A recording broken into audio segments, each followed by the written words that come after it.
جتنے بھی انعامات کیے ہیں، تو اس بات میں کوئی شک نہیں ہے ان انعامات میں سے سب سے بڑا انعام وہ نعمت ایمان ہے، اور اس ایمان کو اللہ تعالیٰ نے مضبوط چیزوں کے اوپر کھڑا کیا ہے۔ ایمان ایک کوئی خیالی چیز نہیں ہے، یہ کوئی توہماتی چیز نہیں ہے، بلکہ یہ ایک مضبوط بنیاد کے اوپر کھڑی ہوئی چیز ہے۔ اور اللہ تعالیٰ کو یہ بات پسند ہے کہ بندوں کے اندر یہ عادت آ جائے، بندے اس بات کے عادی ہو جائیں کہ صرف اسی بات کو تسلیم کریں جو مضبوط بنیاد کے اوپر کھڑی ہو۔ وَلَا تَقْفُ مَا لَيْسَ لَكَ بِهِ عِلْمٌ، جس چیز کا تجھے علم نہیں ہے اس کی پیروی مت کرو۔ إِنَّ السَّمْعَ وَالْبَصَرَ وَالْفُؤَادَ كُلُّ أُولَئِكَ كَانَ عَنْهُ مَسْئُولًا، بے شک تمہارے کان، تمہاری آنکھیں اور تمہارے دل و دماغ کے بارے میں ضرور پوچھا جائے گا۔ تو جو ہمارا دین ہے یہ کوئی توہماتی چیز نہیں ہے، یہ کوئی خیالی چیز نہیں ہے، یہ مضبوط بنیادوں کے اوپر کھڑا ہے۔ ہمیں جو بھی علم حاصل ہوتا ہے، کوئی بھی چیز ہم علم کی حد تک حاصل کرتے ہیں تو اس میں پختگی، اس میں یقین، دو چیزیں پائی جائیں تو اس سمجھیں کہ وہ علم یقین کی حد تک پہنچ چکا ہے۔ دو چیزوں میں سے کوئی ایک چیز بھی پائی جائے تو سمجھیں کہ وہ علم یقین کی حد تک پہنچ چکا ہے۔ سب سے پہلے وہ علم یقین کی حد تک پہنچا ہوا ہوتا ہے جس علم کی بنیاد وحی ہو۔ جو علم وحی کی بنیاد کے اوپر کھڑا ہو وہ یقین کی حد تک پہنچا ہوا ہے، اس علم میں کوئی شک نہیں ہے۔ جو بات ہمیں وحی کے ذریعے معلوم ہو جائے اس میں کوئی شک نہیں ہے، اس وجہ سے کہ جو وحی ہے وہ اللہ تعالیٰ کی طرف سے ہے۔ اللہ کا علم بھی کامل، اللہ کا دیکھنا بھی کامل، اللہ کا سننا بھی کامل، اللہ کی ہر چیز ہی کامل۔ تو جس چیز کی بنیاد وحی الہی پر ہو، جس علم کی بنیاد وحی کے اوپر ہو، اس سے پکی چیز کوئی نہیں ہو سکتی۔ آپ نے حضرت موسیٰ علیہ السلام کا وہ ڈنڈا دیکھا ہے؟ نہیں دیکھا نا؟ مانتے ہیں کہ نہیں؟ مانتے تو ہیں کہ وہ ڈنڈا سام بنا تھا۔ کیوں مانتے ہیں؟ قرآن میں لکھا ہوا ہے، قرآن میں لکھا ہے کہ وہ ڈنڈا سام بن گیا تھا۔ یہ تو بڑی عجیب بات ہے کہ ڈنڈا ایسے مارو سام بن جائے، کتنی عجیب بات، مانتے ہیں۔ حضرت موسیٰ علیہ السلام اپنا ہاتھ اپنے اس بغل میں داخل کرتے تھے تو جب باہر نکالتے تھے وہ بغیر کسی بیماری کے سورج کی طرح روشن ہوتا تھا۔ ہم مانتے ہیں۔ اب اس کے اندر کوئی کیا چیز فٹ ہوئی ہے؟ کون سی چیز ہے بغل کے اندر اتنی پاور والی کہ جو اندر ہاتھ چلا جائے تو روشن ہو جائے؟ مانتے ہیں نا؟ اس وجہ سے کہ یہ وحی کی بنیاد ہے، یہ وحی کی بنیاد سے علم حاصل ہوا۔ ہمارے نبی علیہ السلام رات کے تھوڑے سے حصے میں آسمانوں پہ گئے، وہ اتنی آپ نے لمبی سیر کی، مسجد حرام سے مسجد اقصیٰ تک گئے، مانتے ہیں کہ نہیں؟ آج بھی ہم مانتے ہیں نا اس بنیاد پہ کہ یہ وحی ہے، یہ وحی میں سے آیا ہے، یہ وحی نے بتایا ہے کہ اتنا لمبا سفر نبی علیہ السلام نے مسجد حرام سے وہ بیت المقدس تک رات کے حصے میں کیا، اس وجہ سے مانتے ہیں کہ وحی کے اندر لکھا ہوا ہے۔ یہ اللہ کے علم کی بنیاد کے اوپر اتنی یقینی بات ہم مانتے ہیں۔ پھر وہ جادوگر آگے موسیٰ علیہ السلام کے زمانے میں انہوں نے اتنی رسیاں اپنی پھینک دیں، دیکھنے والوں کو نظر آتا تھا یہ سانپ ہیں۔ موسیٰ علیہ السلام نے اپنا ڈنڈا پھینکا، وہ ساری رسیاں ہی کھا گیا۔ سانپ نے کبھی رسی کھائی ہے اس طرح؟ کوئی 10 12 کوئی 100 50، بلکہ انہوں نے تو بہت زیادہ رسیاں پھینکی تھی، کتنے جادوگر، وہ سب کی رسیاں ہی کھا گیا، ایک دم سے ہی کھا گیا۔ اس کے اندر کہاں گئی وہ رسیاں؟ وہ سانپ پھر بعد میں ڈنڈا بھی بن گیا۔ یہ سارا وحی کی بنیاد کے اوپر ہے۔ تو یہ وحی جو ہوتا ہے نا، یہ ایک مضبوط ذریعہ ہے علم کا۔ جس علم کی بنیاد وحی کے اوپر ہو اس علم میں کوئی شک نہیں ہے۔ آپ قرآن مجید کو سے قطع نظر کر کے کوئی بندہ اس دھرتی کے اوپر یہ بتا سکتا تھا کہ اس کائنات کا پہلا انسان کون تھا؟ کوئی بتا سکتا ہے؟ یہ اللہ نے بتایا ہے۔ اس دھرتی کا پہلا انسان کون ہے؟ آدم۔ یہ اللہ نے بتایا، ہمیں تو نہیں پتہ چل سکتا تھا کہ ہم کہاں سے آئے ہیں۔ اسی سے آپ اندازہ لگا لیں کہ ہماری جو نسلیں ہیں باپ دادا کے بعد ہمیں پتہ ہی نہیں ہوتا، 3 سیڑھیاں 4 5، اس کے بعد تو پتہ ہی نہیں کہ مسلمان تھے، غیر مسلم تھے، ہندو تھے، سکھ تھے، کیا تھے، کچھ پتہ نہیں۔ لیکن پہلا انسان کون تھا وہ ہم سب کو پتہ ہے، اس وجہ سے کہ وہ اللہ نے بتایا قرآن مجید میں کہ تم سب آدم سے ہو، تم سب آدم سے ہو، تم نسل انسانی جتنی بھی ہے وہ آدم علیہ السلام سے چلی ہے۔ اگر ہم اپنی قرآن مجید کے بیان کو ہٹا دیں، ہم یہ نہیں جان سکتے تھے کہ پہلا انسان کون تھا، وہ کیسے اس دنیا پہ آیا، اس کی بیوی کون تھی، یہ کیسے نسل انسانی، ہم جان سکتے تھے؟ نہیں جان سکتے، وحی کے ذریعے سے، یہ وحی کے ذریعے سے۔ تو وحی کی بنیاد پہ جو علم حاصل ہوتا ہے وہ ہوتا ہے یقینی، اس کے اوپر ایمان لانا ضروری ہوتا ہے، اور اس کا انکار کرنے سے بندہ دائرہ اسلام سے ہی نکل جاتا ہے۔ اور وحی کو ماننا میں نے بتایا اس وجہ سے ضروری ہوتا ہے کہ وحی اللہ کا علم ہوتا ہے، اس کو ماننا ضروری ہوتا ہے۔ اللہ کی ہر چیز کامل ہے، اللہ اپنی ذات میں بھی کامل ہے، اللہ اپنی صفات میں بھی کامل ہے۔ دوسری چیز کہ جس سے ہمیں علم حاصل ہو تو وہ یقینی علم حاصل ہوتا ہے، وہ ہے مشاہدہ۔ آپ نے ایک چیز اپنی آنکھوں سے دیکھی ہے، اس کا بھی انکار ہو سکتا ہے؟ اس کا انکار نہیں ہو سکتا۔ ہم نے اپنی آنکھوں سے دیکھا ہے، ہم دیکھتے ہیں کہ جب یہ جو پٹرول ہوتا ہے اس کو تیلی لگائیں تو کیا ہو جاتی ہے؟ آگ بھڑک اٹھتی ہے۔ اب اس کا انکار کیا جا سکتا ہے؟ یہ تو ہم نے اپنی آنکھوں سے دیکھ لیا، ہم نے اپنی آنکھوں سے دیکھ لیا کہ آگ لگی ہو، اس کے اوپر پانی پھینک دو تو آگ بجھ جاتی ہے۔ یہ وہ علم ہے جس کی بنیاد وحی کے اوپر تو نہیں ہے، ہمارے مشاہدے کے اندر آتا ہے۔ جو چیز مشاہدے کے اندر آ جائے وہ بھی یقینی ہو جاتی ہے۔ تو علم 2 بنیادوں پہ یقین کی حد تک پہنچتا ہے۔ ایک یہ کہ وہ وحی سے حاصل ہو، جیسے میں نے اسی کتنی مثالیں دی ہیں، اور اس کو ماننا بھی ضروری ہوتا ہے۔ اور ایک وہ چیز ہے جو ہمیں مشاہدے سے، تجربے سے ہمیں چیز حاصل ہو کہ یہ کام اس طرح ہوتا ہے، تو اس سے ہمیں اندازہ ہو جاتا ہے، وہ علم بھی یقینی ہوتا ہے۔ باقی خیالات کی دنیا تو اتنی وسیع دنیا ہے، وہ تو ختم ہی نہیں ہو سکتی، وہ تو خیالات تو کبھی نہیں ختم ہو سکتے۔ اللہ نے انسان کا ذہن ہی ایسا بنا دیا، یہ پتہ نہیں کیا سے کیا قضیے ملاتا ہے اور کتنے یہ احتمالات پیدا کرتا ہے، اس کی تو کوئی حد ہی نہیں ہے، خیالات کی کوئی حد نہیں۔ تو وہ علم جو وحی کے اوپر کھڑا ہو وہ علم ہوتا ہے یقینی، اور وہ علم جو مشاہدے اور تجربے کے اوپر کھڑا ہو وہ علم بھی ہوتا ہے یقینی۔ وَلَا تَقْفُ مَا لَيْسَ لَكَ بِهِ عِلْمٌ، جب تک تمہیں کسی چیز کا علم نہ آ جائے اس کی پیروی مت کرو۔ إِنَّ السَّمْعَ وَالْبَصَرَ وَالْفُؤَادَ كُلُّ أُولَٰئِكَ كَانَ عَنْهُ مسئولا، بے شک کان، آنکھ، دل اور دماغ کے بارے میں اللہ تم سے ضرور پوچھے گا۔ تو یہ ساری بات میں نے اس لیے آپ کے سامنے دہرائی ہے کہ ہمارا جو ایمان ہے، ہمارا اسلام، یہ مضبوط چیزوں کے اوپر کھڑا ہے، اور ہمیں یہ ترغیب بھی یہی دیتا ہے کہ مضبوط چیزوں کے اوپر کھڑا رہنا سیکھو۔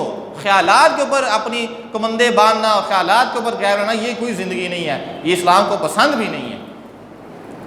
یہ ساری باتیں میں نے اس وجہ سے عرض کی کہ ہمارے مسلمانوں میں عجیب و غریب خیالات رائج ہو جاتے ہیں، عجیب و غریب توہمات رائج ہو جاتے ہیں، پھر ان کی بنیادوں کے اوپر پتہ نہیں وہ اتنا آگے نکل جاتے ہیں پھر جس کی کوئی حد نہیں ہے۔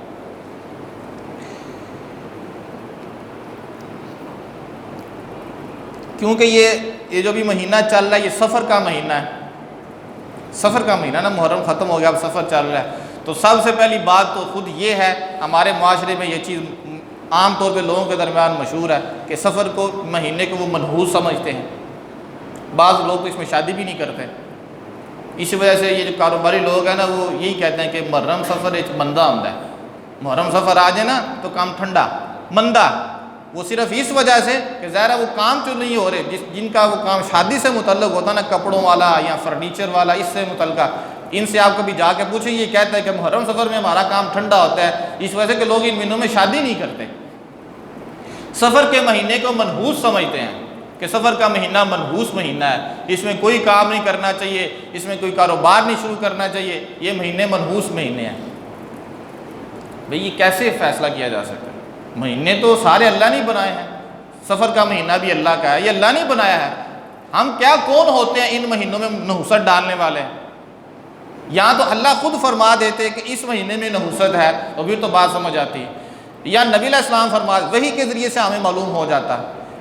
اب وحی کے تو ایسی ہے نہیں، نہ ہی کوئی مشاہدہ ہے، بس اپنے خیالات ہیں اور ان کو ہم نے یقین کا درجہ دیا ہے کہ یہ سفر کا مہینہ منحوس ہے، اس مہینے میں کوئی کاروبار نہیں کرنا، کوئی شادی نہیں کرنی، اس طرح کیا تو نحوست ہو جائے گی، کاروبار میں بے برکتی آ جائے گی، شادی میں بے برکتی، یہ سب ہمارے خیالات ہیں، ان کی کوئی حقیقت نہیں ہے۔ اور اس وجہ سے بھی آپ یقین کریں نبی علیہ السلام کی تعلیمات اس کے الٹ ہیں، کیونکہ یہ اس زمانے میں بھی یہ گمراہی تھی، نبی علیہ السلام کے زمانے میں بھی۔ اسی وجہ سے نبی علیہ السلام نے 3 چیزوں کا باقاعدہ نام لے کے فرمایا کہ سفر کے مہینے میں کوئی نحوست نہیں ہے۔ آپ نے فرمایا کسی الو میں کوئی نحوست نہیں ہے، آپ نے فرمایا کسی ستارے کے اندر کوئی نحوست نہیں ہے۔ 3 چیزوں کا باقاعدہ نبی علیہ السلام نے نام لیا کہ سفر کے مہینے میں کوئی نحوست نہیں، ستارے میں نحوست نہیں، اور الو میں، کیونکہ آج بھی آپ کو پتہ ہے یہ جو لوگ ہیں الو کے بارے میں پتہ نہیں کیا عجیب و غریب لوگوں کے خیالات ہیں، الو کو پتہ نہیں کیا خود الو بنے بیٹھے ہیں لوگ الو کے پیچھے، الو کے بارے میں بھی اس طرح کے انہوں نے خیالات بن کے پتہ نہیں کیا کیا ان کے خیالات ہیں، پھر اس کو خون کے ساتھ بھی وہ پتہ نہیں کیا کچھ کرتے ہیں۔ تو ان چیزوں کا نبی علیہ السلام نے نام لے کے فرمایا، الو میں کوئی نحوست نہیں، ستارے میں اور ماہ سفر میں کوئی نحوست نہیں۔ اگر کوئی کہتا ہے تو وہ اس کے اپنے خیالات ہیں۔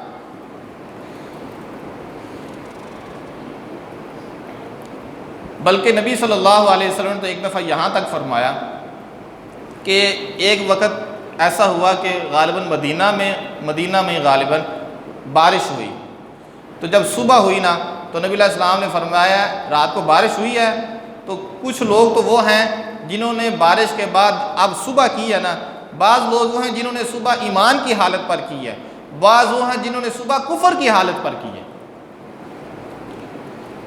بعض وہ ہیں جنہوں نے صبح ایمان کی حالت میں کی، بعض وہ ہیں جنہوں نے صبح کفر کی حالت میں کی۔ پھر آپ نے اس کی وضاحت بھی فرمائی، آپ نے فرمایا جس آدمی نے یہ کہا کہ جو رات کو بارش ہوئی ہے وہ اللہ کے حکم کی وجہ سے ہی ہے، اس نے صبح ایمان کی حالت میں کی، اور جس نے یہ کہا کہ رات کو جو بارش ہوئی ہے وہ فلاں ستارے کی وجہ سے ہی ہے، اس نے کفر کے اوپر صبح کی ہے۔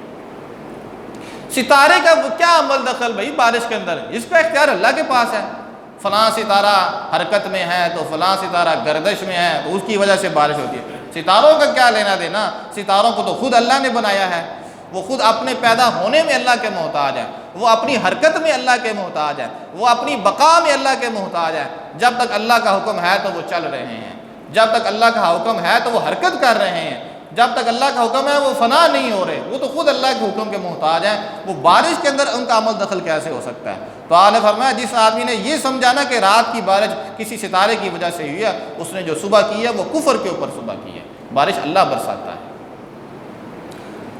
بارش اللہ برساتا ہے۔ اسی طرح آپ نے فرمایا الو میں نحوست نہیں ہے۔ الو سے جب بھی کبھی الو کا تذکرہ ہے تو مجھے نا ایک لطیفہ سا یاد آ جاتا ہے، وہ چلے میں آپ کو سنا دیتا ہوں، شاید پہلے بھی سنایا ہو۔ ایک دفعہ کسی بادشاہ کی مجلس میں بحث ہو رہی تھی کہ الو حلال ہے کہ حرام ہے،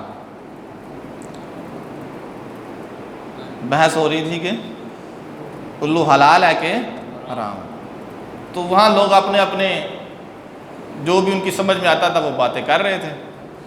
تو ایک مولانا صاحب بھی بیٹھے ہوئے تھے، تو بادشاہ سلامت نے کہا جی آپ بھی کچھ فرمائیں کہ الو حلال ہے کہ حرام، یہ بحث کر رہے ہیں۔ تو وہ کہنے لگے میں ان الوؤں کی بحث میں نہیں پڑھتا، یہ جو الو آپ کے سامنے بحث کر رہے ہیں میں الوؤں کی بحث میں نہیں پڑھتا۔ تو یہ الو کے اندر کوئی نحوست نہیں ہے، یہ بس ہمارے خیالات ہیں، حقیقت کا اس کے ساتھ کوئی تعلق نہیں۔ اسی طرح آپ نے سنا ہوگا، یعنی میں نے تو کئی دفعہ سنا ہے، یہ جو کالی بلی ہے اگر وہ آگے سے گزر جائے، راستہ کاٹ دے، تو بس اب کوئی مصیبت آنے والی ہے، کوئی خطرے کی گھنٹی بج گئی۔ اور میں آپ کو مزے کی بات بتاؤں، میں آپ کو یقین کے ساتھ کہتا ہوں، میں صبح جب نماز کے لیے آتا ہوں تو کتنی دفعہ ایسے ہوا کہ ابھی کمرے سے باہر نکلتے تو کالی بلی کھڑی ہوتی ہے، کوئی مصیبت نہیں آئی، کوئی پریشانی نہیں۔ شاید آپ جو لوگ ادھر پھرتے ہیں کہ ایک ہے کالی بلی، آپ نے دیکھی ہے کہ نہیں، رات کو بھی پھر رہی ہوتی، کتنی دفعہ ایسا ہوا میں جو ہی کمرے سے باہر نکلا آگے ایسے لگتا ہے میرے انتظار میں بیٹھی ہے، اور کئی دفعہ ایسے ہوتا ہے کہ گیٹ سے باہر نکلا تو آگے پھر رہی ہوتی ہے، کچھ نہیں ہوا۔ کتنی دفعہ ایسے ہوا ہے، کبھی دائیں ہوتی ہے کبھی بائیں، کبھی بالکل سامنے کھڑی ہوتی ہے، کچھ بھی نہیں ہوا۔ اور آپ یقین کریں اگر ہو بھی جائے نا پھر بھی ہمارا یقین ہمارے رب کے اوپر ہے۔ اگر کالی بلی سامنے آ جائے اور اس کوئی مصیبت بھی آ جائے پھر بھی ہم یہ نہیں کہیں گے مصیبت اس کی وجہ سے ہی ہے، مصیبت ہمارے رب کی وجہ سے ہے، یہ کوئی بات نہیں ہے۔ بلیوں کے اختیار میں کیا ہے؟ بلی کیا چیز ہے؟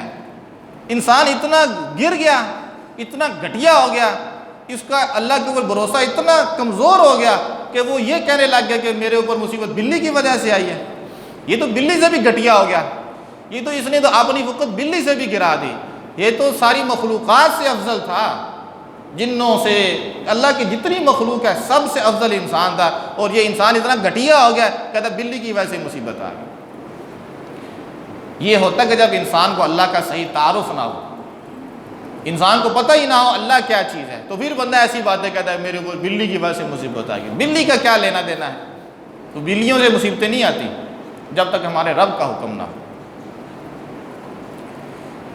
اسی طرح یہ بھی ہمارے معاشرے کے اندر مشہور ہے, اگر کسی آدمی کے جوتی کے اوپر جوتی آ گئی نا, اگر تو ایسے پڑی ہے پھر تو ٹھیک ہے, لیکن اگر جوتی کے اوپر جوتی آ گئی تو پھر اس کا مطلب یہ ہے کہ اس نے سفر کرنا ہے. پھر اس نے کیا کرنا ہے؟ سفر کرنا. آپ دیکھیں کتنی دفعہ مسجد میں جوتی کے اوپر جوتی پڑی ہوتی ہے, کچھ بھی نہیں ہوتا. کتنے نمازی ایسے ہیں, سفر جوتی پڑی, جوتی کے اوپر جوتی پڑی ہے. بعض اوقات انسان رکھتا ہے ایسے ہی ہے, لیکن کسی کا پاؤں لگ جاتا ہے, وہ جوتی کے اوپر جوتی آ جاتی ہے, تو کچھ بھی نہیں ہوتا. جوتی کے اوپر جوتی آنے سے کیا ہوتا ہے؟ جوتی کو میرے سفر سے کیا لینا دینا, اس کو میرے سفر سے کیا لینا دینا. میں نے جب کرنا ہوگا سفر میں کر لوں گا, جوتی کو اس سے کیا لینا دینا. یہ صرف کمزوری ہے ہمارے ایمان کی, یہ کمزوری ہے ہمارے یقین کی, اور یہ کمزوری ہے کہ ہمارا اللہ کے اوپر بھروسہ کامل نہیں ہے, اللہ کے اوپر یقین نہیں ہے. بھئی سفر جب کرنا ہوگا کر لیا جائے گا, پریشانی جب آنی ہوگی آ جائے گی. ان بلیوں کا اور ان جوتیوں کا ہماری زندگی سے کیا لینا دینا, ہم تو ان سب سے افضل ہیں. قرآن مجید میں اللہ تعالیٰ, یہ میں آپ کو یہ بات بتانے لگا ہوں کہ انسان کتنی بڑی چیز ہے. قرآن مجید میں اللہ تعالیٰ زمین و آسمان اور زمین و آسمان کے درمیان جو کچھ ہے اس کا اللہ تعالیٰ تذکرہ کرتے ہیں کہ دیکھو یہ میں نے کتنی چیزیں پیدا کی, اور انسان کو ان سب سے الگ ذکر کرتے ہیں. یعنی پوری زمین و آسمان ایک طرف, انسان اس سے الگ. یہ خود ایک بہت بڑا جہان ہے انسان. وَفِي الْأَرْضِ آيَاتٌ لِّلْمُوقِنِينَ, کہ زمین و آسمان میں میری قدرت کی بڑی نشانیاں ہیں. وَفِي السَّمَاءِ رِزْقُكُمْ, اور آسمان میں تمہارا رزق ہے. جب بارش اترتی ہے وہ ہمارے رزق کا ہی ذریعہ بنتی ہے نا, بارش اوپر سے ہی آتی ہے. آسمان میں تمہارا رزق ہے اور زمین میں میری قدرت کی نشانی ہے. آگے اللہ نے فرمایا وَفِي أَنفُسِكُمْ أَفَلَا تُبْصِرُونَ, اور خود تمہارے اندر بھی میری نشانی ہے, تم دیکھتے کیوں نہیں. یعنی ایک طرف زمین, پھر آسمان, پھر انسان خود. یہ خود ایک بہت بڑی قدرت ہے, اللہ قدرت کا شاہکار ہے. اور اگر آپ دیکھیں صرف آپ انسان کا جو چہرہ ہے اسی کے اوپر آپ دیکھ لیں کہ اتنی سی جگہ سے یہ دیکھتا بھی ہے, اتنی سی جگہ سے یہ سونگھتا بھی ہے, اور اتنی سی جگہ سے یہ بولتا بھی ہے, اور اتنی سی جگہ سے یہ سنتا بھی ہے. اس ایک اتنے سارے حصے میں اللہ تعالیٰ نے کتنا نظام رکھ دیا. دماغ بھی اسی کے اندر ہے. یہ صرف اتنی ساری چیز ہے, کتنی ہوگی یہ, ایک آدھا فٹ یا اس سے کے قریب قریب ہی ہوگی. دیکھ لیں کیا کچھ ہے اس کے اندر, اس چہرے کے اندر کیا کچھ اللہ نے رکھ دیا. باقی تو جو نیچے والا حصہ ہے وہ تو بھی ہم بات ہی نہیں کرتے. اس ایک حصے کے اندر یہ جو معمولی سا حصہ ہے, کتنی سی جگہ ہمارا منہ کتنی جگہ لے لیتا ہے, اس اتنی سی معمولی سی جگہ کے اندر اللہ نے کتنا نظام رکھ دیا ہے. سونگھتا بھی ہے, بولتا بھی ہے, اور چکھتا بھی ہے. چکھتا بھی ہے نا, اس میں نمک کم ہے زیادہ ہے, اس میں میٹھا کم ہے. زبان جو ہے اس سے بولنے کا کام بھی لیتا ہے, چکھنے کا کام بھی لیتا ہے. پھر ایک انسان کی ایک چھٹی حص بھی کام کرتی ہے نا, وہ چھٹی حصہ آپ نے سنی ہے کہ انسان بعض اوقات حالات و واقعات کو دیکھ کے ایک اندازہ کرتا ہے. جو چیز انسان کے سامنے بظاہر نہیں ہے, اپنی عقل کو استعمال کر کے حالات و واقعات کا جائزہ کرتا ہے. تو انسان اتنی بڑی چیز ہے کہ اللہ تعالیٰ زمین و آسمان کو ایک طرف رکھتے ہیں, اس کو ایک طرف رکھتے ہیں کہ اتنی بڑی چیز ہے یہ. اور اگر آپ نے اس کا مشاہدہ کرنا ہو تو یہ دیکھ لیں, اللہ نے خالی زمین پیدا کی تھی, اس نے کیا کچھ بنا دیا, کیا کچھ زمین کے اوپر بن گیا ہے. آپ کتنی دور فاصلے پہ ہیں, آپ اس سے بات بھی کر سکتے ہیں, آپ اس کو دیکھ بھی سکتے ہیں. پہلے تو یہ تھا نا صرف بات ہی کر سکتے ہیں, آپ اس کی آواز سن رہے ہیں, وہ آپ کی سن رہا ہے. اب یہ کہ آپ اس کو دیکھ بھی سکتے ہیں. لاکھوں میل دور بیٹھا انسان, ایک کنارے سے دوسرے کنارے کے اوپر بیٹھا ہے, آپ اس کو دیکھ بھی رہے ہیں, آپ اس کی سن بھی رہے ہیں. تو انسان کی عقل کا ہی کمال ہے نا. پھر ہوائی جہاز بنا دیا, وہ لے کے اڑتا بھی ہے اور پھر نیچے بھی لے کے آتا ہے. صرف یہ نہیں کہ اوپر لے کے جاتا ہے, پھر بڑے آرام سے وہ جو اس کا نظام ہے پھر وہ نیچے بھی لے کے آتا ہے. یہ نیچے لے کے آنا کوئی آسان کام نہیں ہے. یہی وجہ ہے کہ یہ جو لوگ بتاتے ہیں کہ یہ جو نیچے آنے والا ہے نا، یہ ایک خطرے والا موقع ہوتا ہے کہ جب وہ نیچے آ رہا ہوتا ہے، تو اوپر بھی لے کے جاتا ہے، نیچے بھی لے کے آتا ہے. تو یہ انسان کی کاریگری ہے نا. اللہ تعالیٰ نے انسان کو عقل دی ہے تو اس نے اتنا کچھ بنا دیا، بحری جہاز بنا دیے، اور پتہ نہیں اس نے کیا کچھ بنا دیا. اور ابھی یہ بھی نہیں پتا کہ جو آنے والا زمانہ ہے اس نے کرنا کیا ہے. یہ تو ٹھہر ہی نہیں رہا انسان، آنے والے زمانے میں پتہ نہیں اس نے کیا کچھ کرنا ہے. تو یہ تو اتنی بڑی چیز ہے. یہ بلیوں سے کہ ڈر رہا ہے کہ بلی آ گئی تو مصیبت آ گئی، جوتی کے اوپر جوتی آ گئی تو سفر ہو گیا. یہ انسان نے اپنے آپ کو ذلیل کر دیا، اپنی عزت اس نے گھٹا دی. اللہ نے اس کو بڑی شان عطا فرمائی تھی. اور آپ یقین کریں، ہم نے تو یہاں تک دیکھا ہے، آپ نے بھی دیکھا ہوگا کہ وہ جو بچے، والدین بچیوں کو جہیز دیتے ہیں، کوئی سامان دیتے ہیں، ظاہر ہے جتنا بھی انہوں نے دینا ہوتا ہے وہ دیتے ہیں. اس میں بہت زیادہ غلو بھی کرتے ہیں. اب اس میں یہ مشہور ہے کہ جب بچی کو سامان دینا ہے اس میں کینچی نہیں دینی، اس میں تالا نہیں دینا. اور غالباً چھری کے بارے میں بھی، اب کینچی اور تالا تو میں نے خود دیکھا ہے، کہتا ہے کینچی نہیں دینی. اس وجہ سے کینچی سامان میں دے دی تو لڑائی ہو جائے گی.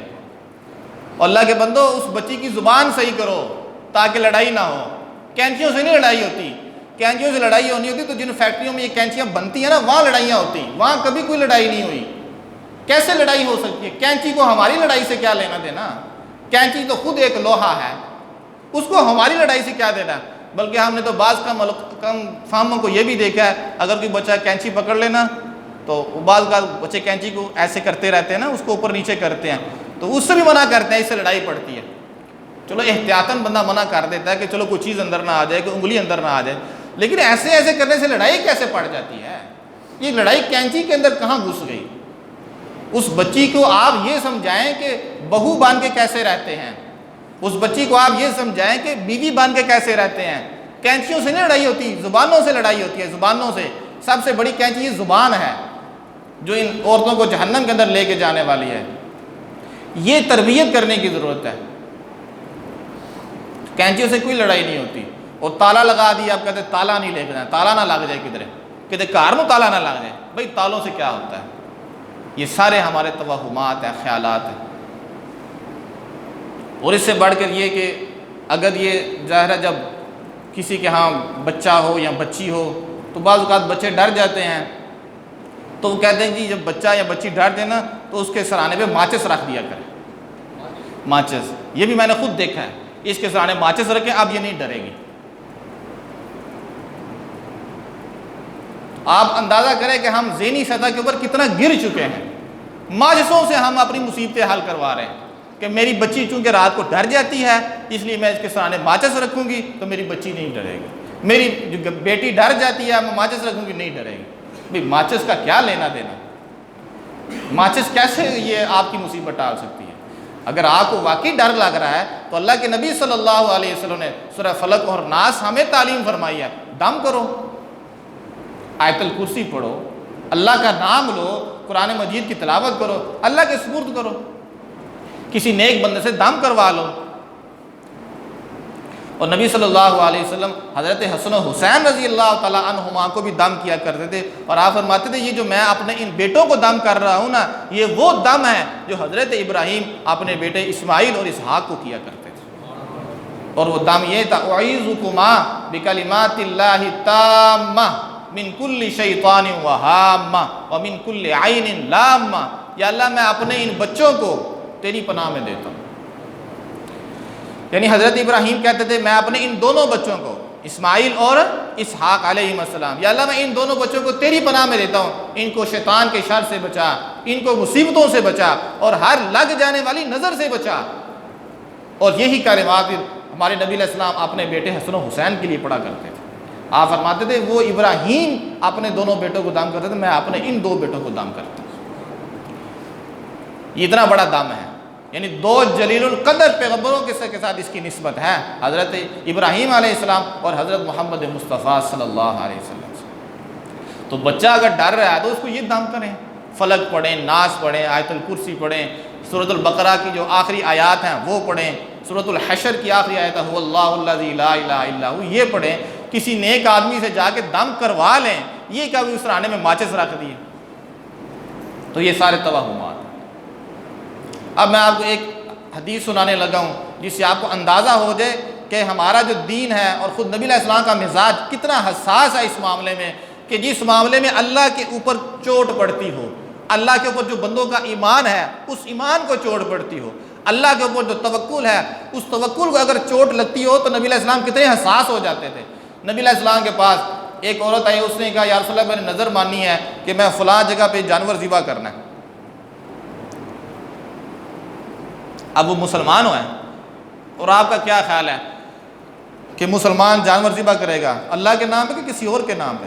اللہ کے نام پہ۔ تو ظاہر انہوں نے بھی اللہ کے نام پہ ذبح کرنا تھا، تو نبی علیہ السلام سے انہوں نے آگے کہا یا رسول اللہ کہ میں نے اللہ کے نام پہ جانور ذبح کرنا ہے، میں نے نظر مانی ہوئی ہے فلاں جگہ پہ جا کے میں نے جانور ذبح کرنا ہے۔ نبی علیہ السلام نے پوچھا مجھے پہلے یہ بتاؤ اس جگہ کے اوپر کوئی بت تو نہیں ہے؟ بات سمجھ آ رہی ہے آپ؟ کہاں کی نبی علیہ السلام کا ذہن کہاں گیا؟ آپ نے فرمایا مجھے یہ بتاؤ وہاں کوئی بت تو نہیں ہے؟ انہوں نے کہا جی نہیں ہے۔ وہاں کوئی مورتی تو نہیں ہے؟ اس عورت نے ذبح اللہ کے نام پہ ہی کرنا تھا، وہ مسلمان عورت تھی، نبی علیہ السلام سے پوچھنے کے لیے آئی ہوئی ہے، اس نے اللہ کے نام پہ ذبح کرنا تھا، لیکن آپ نے پوچھا بتاؤ مجھے جس جگہ کا تم کہہ رہی ہو وہاں کوئی بت تو نہیں ہے؟ اس نے کہا نہیں۔ آپ نے کہا یہ بتاؤ وہاں کوئی مورتی تو نہیں پڑی؟ انہوں نے کہا نہیں۔ آپ نے فرمایا ٹھیک ہے، اپنی نظر کو پورا کرو اور جاؤ وہاں جا کے جانور ذبح کرو۔ آپ کی سے اندازہ ہو رہا ہے یہ معاملہ آتا ہے، اتنے ہمارے نبی علیہ السلام حساس ہوتے تھے کہ اللہ کے اوپر جو ہمارا ایمان ہے، دیکھیں اس نے وہاں جا کے ذبح اللہ کے نام پہ ہی کرنا تھا، لیکن اگر وہاں بت ہوتا تو پھر یہ ٹھیک نہیں تھا، اسلام اس کو پسند نہیں کرتا کہ سامنے بت ہے، آپ اگرچہ اللہ کے نام پہ ذبح کر رہے ہیں، آپ کو ذبح کرنے کی اجازت نہیں۔ اور جگہ ختم ہو گئی ہیں، اللہ کی زمین ختم ہو گئی ہے۔ وما ذبح علی النصب، جو بتوں کے سامنے ذبح کیا جاتا ہے وہ بھی ایسے ہی حرام ہوتا ہے کہ جس جانور کے اوپر غیر اللہ کا نام لیا جائے تو وہ حرام ہوتا ہے، جو بتوں کے سامنے بھی ذبح کیا جائے وہ بھی ایسے ہی حرام ہوتا ہے۔ تو ہمارا دین یہ ہے، یہاں تک دیکھتا ہے چیزوں کو۔ اس نے اللہ کے نام پہ ذبح کرنا تھا لیکن نبی علیہ السلام نے پھر بھی اس سے پوچھا۔ اس لیے ان توہمات سے نکلیں کہ بلی سے یوں ہو جاتا ہے، کالی بلی سے، اور جوتی کے اوپر جوتے سے یوں ہو جاتا ہے، اور جہیز کے اندر بچیوں کو کینچی نہیں دینی، تالے نہیں دینے، یہ ساری باتیں ہمارے ذہنوں کی اختراع ہیں، حقیقت کا اس کے ساتھ کوئی تعلق نہیں۔ اور وہ جو حدیث میں نے آپ کو پہلے سنائی تھی، مناسبت سے میں ایک دفعہ پھر آپ کو دہرا دوں تاکہ آپ کو بات سمجھنے میں زیادہ آسانی ہو جائے، وہ بات آپ کے ذہن میں پختہ ہو جائے، کہ نبی علیہ السلام کے زمانے میں ایک دفعہ بارش ہوئی رات کے وقت، تو صبح کو نبی علیہ السلام نے فرمایا یہ جو رات کو بارش ہوئی ہے کچھ لوگوں نے صبح ایمان کی حالت میں کی، کچھ لوگوں نے صبح کفر کی حالت میں کی۔ تو نبی علیہ السلام نے پھر اس کی وضاحت کی کہ رات کو جو بارش ہوئی ہے، جس آدمی نے یہ کہا کہ یہ بارش اللہ کے حکم کی وجہ سے ہوئی ہے، اس نے تو صبح ایمان کی حالت میں کی، اور جس آدمی نے یہ کہا کہ یہ بارش کسی ستارے کی وجہ سے ہوئی ہے، اس نے کفر کے اوپر صبح کی، اس لیے کہ بارش برسانے والا صرف اکیلا اللہ ہے، یہ اللہ کے پاس اختیار ہے۔ الم تر ان اللہ انزل من السماء ماء، یہ اللہ ہی وہ ذات ہے جو بارشوں سے پانی برساتا ہے۔ اور آپ یقین کریں کہ اللہ تعالیٰ کتنے خوبصورت اندازے کے ساتھ پانی برساتا ہے۔ بادل کتنی بلندی پہ ہوتے ہیں، جتنی بلندی سے یہ پانی آ رہا ہے، اتنی بلندی سے اگر پانی آئے نا اور کسی کے سار کے اوپر لگے تو سار ویسے ہی پھٹ جائے۔ جیسے آپ کسی پرنالے کے نیچے ذرا کھڑا ہو کے دیکھ لیں، پرنالا کتنا اونچا ہوتا ہے، 12 فٹ اونچا ہو جائے گا یا 14 فٹ اونچا ہو جائے گا، آپ اس کے نیچے کھڑے ہو جائیں، سار کے اوپر لگے گا نا آپ کو پتہ چلے گا کوئی چیز لگی ہے۔ تو آپ دیکھیں اللہ بارش کیسے برساتا ہے، ایک ایک قطرہ برساتا ہے، اور کبھی ایسا نہیں ہوتا کہ کسی کے سار کے اوپر لگ جائے اور کہ میرے سار کے اوپر بارش لگ گئی، کبھی کسی کو درد نہیں ہوتی، لوگ تو خوشی سے بارش کے نیچے نہاتے ہیں۔